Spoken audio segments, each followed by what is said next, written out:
민식이법이 결국 국회에서 통과가 됐습니다. 이 법은 시작부터 많은 논란에 휩싸였고 정치 논쟁의 중심이 되었던 법입니다. 본론에 들어가기 앞서 아마 다들 아시겠지만 다시 한번 간단하게 정리를 해드릴게요. 유튜브 운영 정책상 문제가 될 수 있는 단어를 다 대체해서 사용하니까 약간 생소하거나 덜 직관적인 단어가 사용되더라도 이해 부탁드립니다. 올해 9월에 아산의 한 스쿨존에서 9세 남성의 교통 인명사고가 발생했어요. 부모가 청와대 청원 게시판에 글을 올리면서 크게 이슈화가 됐고, 부모는 얼마 전에 있었던 문 대령통의 소통쇼 국민이 문다에 출연하기도 했습니다. 그리고 언제나 정치쇼로 팔아먹을 거리를 찾아서 헤매는 그들이 이걸 정치적으로 이용하기 시작해요. 지들이 국회에서 통과시키고 싶은 독재법을 이 법과 엮어서 저들이 독재법을 통과시켜주지 않으면 이 법도 통과시키지 않겠다. 그런데 저들이 독재법을 막고 있으니 저들이 이 법도 막고 있는 거다라면서 언론 플레이를 한 거예요. 그 과정에서 이 법은 무슨 대표적인 민생 법안이자 당장 통과되지 않으면 수많은 인명이 피해를 보는 그런 시급한 법안이자 정의의 상징, 따스함의 상징, 민생과 국민 행복의 상징으로 포장이 됩니다. 그러나 이 법을 자세히 들여다보면 사실 그 사고 자체의 내용과는 굉장히 동떨어져 있어요. 이 사고는 운전자가 시속 23.6km, 해당 스쿨존의 제한 속도인 30km를 한참 하회해서 운전하다가 벌어진 사고입니다. 신호 위반도 없었고 음주운전도 아니었습니다. 불법 주차된 차량의 뒤에서 갑자기 튀어나온 남성을 미처 보지 못하고 충격한 사고이며, 초반 언론에서 떠들어댄 것처럼 과속을 했다는 것도 사실이 아니고 정지를 하지 않고 한참 달려갔다는 것도 사실이 아닙니다. 이 차는 충격 후 3m를 이동했습니다. 충격 시점에서 속도가 시속 23.6km였으니까 3m를 이동하는 동안 평균 시속은 11.8km죠. 계산을 해보면 3m를 이동하는데 걸린 시간은 0.91초예요. 세계 최고의 반응 속도로 정지를 하지는 못했다고 치고, 그러나 이게 처음에 알려진 것처럼 충격 후에 엄청난 거리를 멈추지 않고 이동했다고 말할 수 없는 거죠. 그런데도 이 법의 내용은 다음과 같습니다. 이 법은 두 가지 법의 개정안으로 이루어져 있어요. 도로교통법 일부 개정안, 그리고 특정범죄 가중처벌 등에 대한 법률 일부 개정안. 이 중 도로교통법 일부 개정안은 스쿨존 내에 과속 단속 카메라 설치를 의무화하는 조항을 담고 있습니다.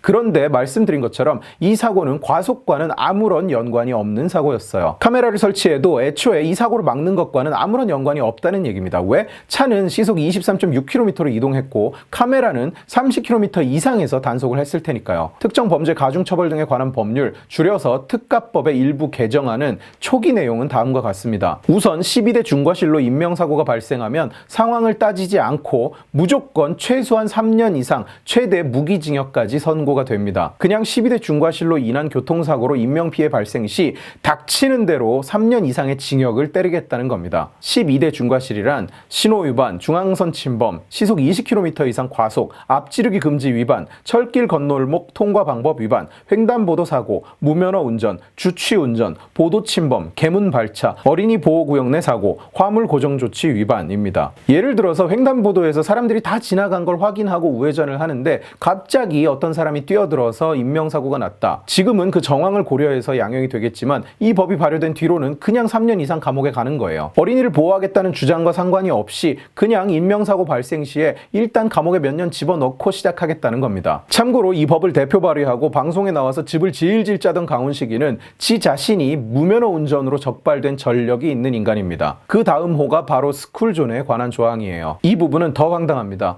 보시다시피 12대 중과실에 스쿨존 내 사고가 이미 포함되어 있어요. 스쿨존에서 과속하지 말고 보호 의무를 다하라는 내용이죠. 그런데 신설된 조항은 사고 장소가 스쿨존 내일 경우 3년 이상의 징역이라고 명시되어 있습니다. 과실 같은 거 따지지 않고 그냥 스쿨존 내에서 인명사고가 났으면 3년 이상의 징역을 때리겠다는 거예요. 3년 이하가 아닙니다. 3년 이상이에요. 장소가 거기기만 하면 무조건 해당이 돼요. 더 기가 막힌 건 법 조항에 피해자가 어린이라는 말은 없어요. 장소가 스쿨존이면 그냥 해당된다는 거예요. 강훈식이 얘는 대체 무슨 생각인지 모르겠어요. 이게 법사위에서 다른 의원이 낸 안과 합쳐져서 대안이 나옵니다. 대안에는 12대 중과실 관련 조항이 완전히 삭제됐고 대상도 어린 사람으로 한정돼요. 이 법을 살펴보면 스쿨존에서 과속하지 않고 어린 사람의 안전에 유의하면서 운전할 의무를 다하지 않은 경우에 목숨을 잃으면 3년 이상에서 무기징역, 상해는 1년 이상에서 15년 이하의 징역 또는 500만 원 이상 3천만 원 이하의 벌금을 물리게 되어 있습니다. 그리고 이 안이 본회의를 통과한 거예요. 우선 왜 통과된 대안만 설명하지 않고 이전 버전을 같이 설명했느냐? 지금 언론이 이 두 안을 헷갈려서 지 멋대로 기사를 쓰고 있어요. 중과실이 없으면 이 법은 해당되지 않는다는 둥, 과속이 없으면 상관이 없다는 둥, 과속을 하지 않으면 괜찮다? 아니에요. 안전에 유의할 의무라는 조건이 들어가 있죠. 교통사고가 나서 경찰서에 접수가 된 경험이 있는 분들은 아마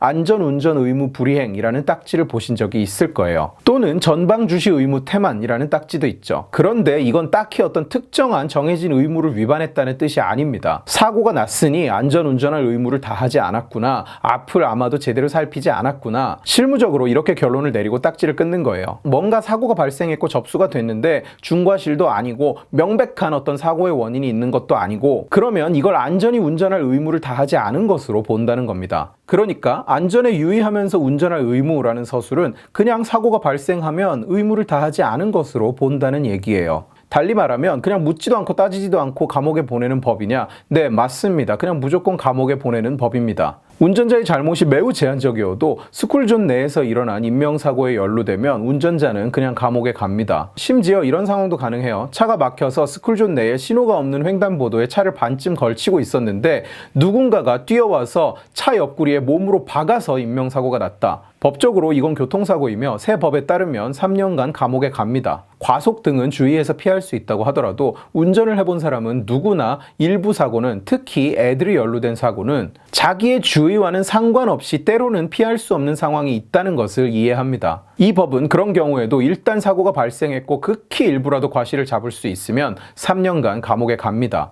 그리고 이 새 법안에는 상해도 추가됐어요. 상해에 이르게 한 경우 1년 이상 15년 이하의 징역 또는 500만 원 이상 3천만 원 이하의 벌금에 처해지죠. 그런데 상해라는 건 손가락이 다쳐도 상해죠. 무릎이 까져도 상해죠. 그리고 놀라서 밤에 잠을 안 자고 울고 깜짝깜짝 자꾸 놀랜다. 판례상 정신적인 기능의 장애도 상해로 봐요. 이 경우 최소 500만 원의 벌금을 내거나 1년의 징역을 살게 됩니다. 괜히 말이 나오는 게 아닙니다. 이 법이 발효되면 스쿨존은 운전자들에게는 스쳐도 감옥 피하기 서바이벌 게임이 되는 거예요. 그렇다면 우리는 어떻게 해야 할까요? 일단 피할 수 있는 만큼 피해야겠죠. 스쿨존은 그야말로 언제 터질지 모르는 뇌관이에요. 사고라는 것은 끊임없이 0으로 수렴할 수 있도록 노력해야 하지만 결코 0으로 만들 수는 없습니다. 그래서 사고라고 불리는 거예요. 일단 들어가지 마세요. 먼 길로 빙 돌아가세요. 초등학교에 방문을 한다? 멀리 차를 대고 걸어서 가세요. 내비게이션 서비스들은 곧 경쟁적으로 스쿨존 우회하기 기능을 추가할 겁니다. 적극적으로 사용하세요. 고속도로 우선, 무료도로 우선, 최단거리 우선 이런 기능을 사용할 때가 아닙니다. 스쿨존 회피 기능을 사용하세요. 아마도 석 달 내로 나올 겁니다. 길 멀리 돌아가는 게 문제가 아니에요. 안 돌아가려다가 인생을 뺑뺑 돌아갈 수도 있어요. 도저히 피할 수가 없다. 이 길이 유일한 길이다. 그럴 땐 최대한 상황을 컨트롤하십시오. 스쿨존에 진입하면 일단 차 시동을 끄세요. 그리고 기어를 중립에 놓고 차에서 내리십시오. 문을 닫고 차 뒤에 서세요.